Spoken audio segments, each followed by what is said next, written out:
The Archive of Warriors. Zeldhar's fronds twitched with anticipation as he entered the galactic archive of martial histories.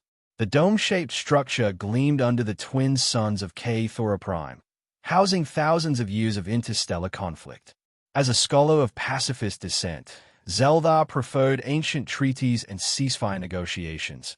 But today, curiosity pulled him toward something darker. He hovered toward a restricted wing marked Extreme Hazard, view at own risk, passing warning glyphs in hundreds of languages. The AI assistant, a smooth-voiced entity named Cora, greeted him. "Welcome, Zeldhar of the Eltari Scholar Circle.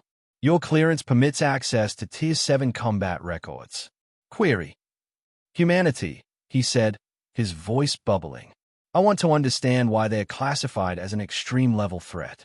Cora hesitated, a pause rare for a machine. "Accessing Terran combat data.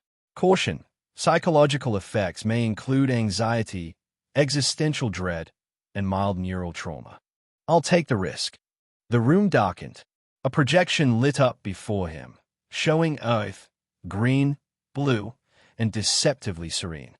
Then, without warning, the images changed. Black and white footage of mud-choked trenches filled the space, human soldiers dragging themselves through blood-soaked fields as explosions lit the sky. Screams echoed. One man ran with a severed leg strapped to his belt, not as a trophy, but as his own, waiting for reattachment. "Terran cycle, World War I," Cora explained. "Estimated 40 million casualties. Weaponry included gas, artillery, bayonets. Tactics, suicidal yet persistent." Zeldhar recoiled. Why didn't they stop? "Because they had not yet broken," Cora replied flatly. More scenes. Jungles lit with napalm, cities turned to ash, orbital bombardments from their early space age. But through it all, humans fought on. They adapted. They turned civilian factories into war machines. Children learned evacuation drills. Artists painted morale posters. Poets turned suffering into steel-forged resolve. The feed switched to a newer segment. Helmet cam footage from a Terran soldier. Rapid breathing, darkness, a ruined alien outpost. A voice whispered, "They outnumber us, but they don't know we're mad enough to win." Zeldhar paused the feed, trembling. "They weren't bred for war, were they?" "No," Chorus said. "They chose it, again and again, not because they loved violence, but because they refused to be conquered." Zeldhar stared at the final image, a human soldier pulling an injured comrade to safety while under heavy fire, bullets tearing into his armor. The human grinned, spat blood, and said something through cracked teeth. Cora translated, "Come on, we're not dying today, not before Taco Tuesday." It made no sense, and that was what scared Zeldhar the most. He backed away from the projection, his mind racing. The galaxy had its warlords, its predators, its annihilators. But humans, there was something else entirely. They weren't fearless. They were afraid, constantly. But they fought anyway, and that made them terrifying. The failed conquest of Earth. General Korvac stood before the War Council, his once proud armor scorched and dented. The chamber was silent, not out of respect, but disbelief. "You lost 20 legions," the supreme strategist hissed. "To a pre-warp species." Korvac said nothing at first. His mandibles clenched. He had replayed the invasion 1,000 times in his head, trying to find the moment it went wrong. "I underestimated them," he finally said. "We all did." The footage activated behind him. The first wave of drop pods descending on Earth, plasma cannons armed, air superiority secured. By all metrics, the conquest was a guaranteed success. Resistance was expected. "Primitive," he continued. "What we encountered was madness wrapped in ingenuity." Scene, dense city streets, humans using sewer tunnels to flank invaders. Homemade explosives reduced patrols to ash. Children acted as scouts, passing coded messages with schoolbooks and chalk. "We disabled their satellites," Korvac said. "They rebuilt a communication network using balloons." "Balloons," one counselor echoed, incredulous. "Yes, weather balloons. They reproposed everything. We melted their vehicles, They strapped missiles to motorcycles and drove them into our tanks. One of them, she was 15 cycles old, took down a battle mech with a bow and flaming arrows. Laughter broke out. It died when Korvac sent a holo feed to the central display, a recording of that very moment. The girl screamed something in her native tongue as she leapt from a rooftop. The mech ignited. They do not break the rules of war, Korvac said. They rewrite them. He played another recording, thermal imaging of a human squad crawling through snow to ambush a base camp. Half of them had frostbite. One had no boots. They still fought. Korvac's voice lowered. We captured a human commander. We offered him food, medical care, freedom.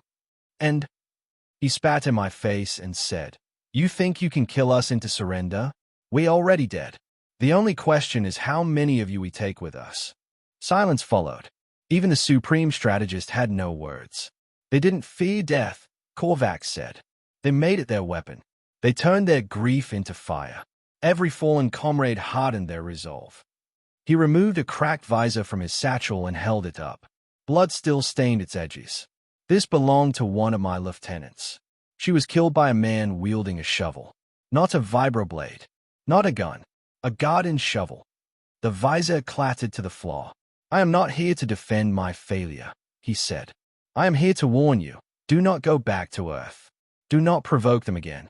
You cannot win against something that refuses to stop fighting." The council dismissed him.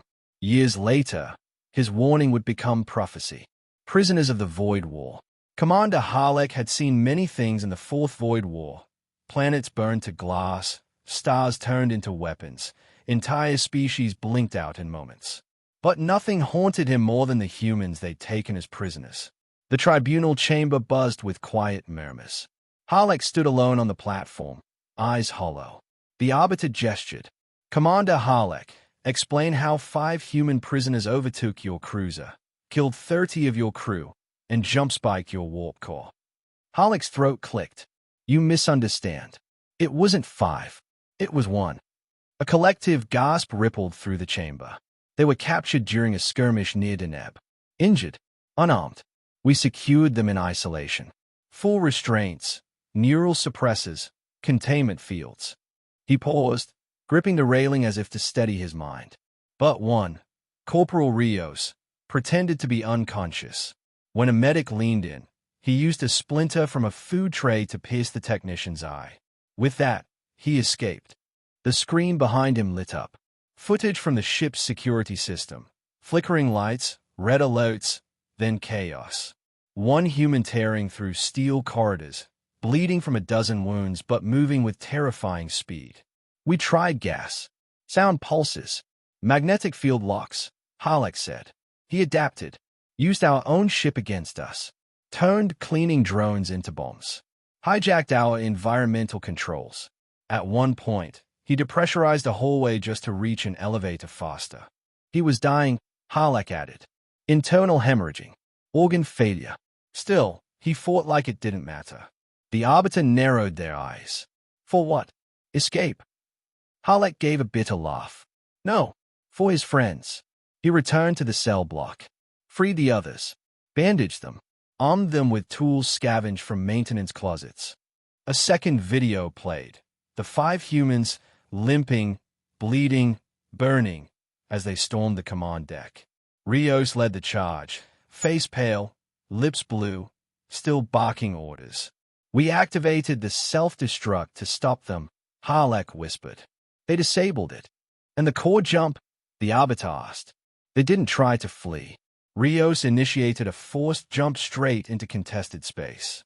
"Crippled our ship so no reinforcements could use it." Then he collapsed. The silence was suffocating. "You could have surrendered," Halleck muttered. "We would have spared them, fed them, treated them." Yet they fought. He turned to the tribunal, voice low. "You don't understand them. They don't fight to win. They fight so the other side doesn't win. That's a different kind of terrifying." A long pause. Then he added, almost as an afterthought, "Rios survived. Somehow, his back on the front lines. They gave him a metal shaped like a skull. Said it matched his vibe." The tribunal conferred briefly. "Commander Halleck, You are hereby relieved and reassigned to Diplomatic Corps. Thank you, he said. Just, please don't send me near any Terran sectors. Fear, respect, and alliance. High Emissary Valtura adjusted her robe as the Galactic Council's chamber doors sealed behind her. She could feel their stays, representatives from 100 worlds, some scarred by war, others untouched and arrogant. All of them feared what she was about to say. The motion before this body, intoned the Grand Speaker, is whether to grant full alliance status to the Terran Union. Speak your case, Emissary. Valtura nodded. Many of you know my people. The Vrintak once fought against the humans. We paid dearly for that mistake. But I'm not here to warn you. She paused. I'm here to endorse them. An uproar rippled through the chamber. Accusations, laughter, outrage. They are unstable. Savages with nuclear relics. Barely out of their gravity well, yet drenched in blood. Valtura let them speak. Then, when silence returned, she continued. Yes, humans are dangerous. But danger does not preclude honor or compassion. She touched a control, bringing up an image. Of Vrintak City, once burning. Now rebuilt, sleek towers rising from the ashes. When our civil war spiraled out of control, it was not our allies who came. It was the Terrans. They offered no demands. Only supplies. Medics. Defenders. Another image. Human soldiers carrying Vrintak children from collapsed buildings. A female commander treating a wounded enemy as if he were kin. They are terrifying in battle because they never truly leave it behind. Their memories sharpen them. Their grief fuels them.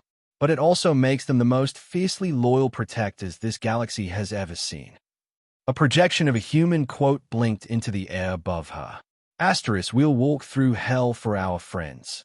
And if you hurt them, we'll bring hell to you. You call that madness, Valtura said. I call it devotion. A tall insectoid delegate leaned forward. But how can you trust them not to turn on us? Valtura met their many eyes without flinching. Because humans don't seek domination. They seek connection. They sing during war. They joke while bleeding. They argue in the middle of missions.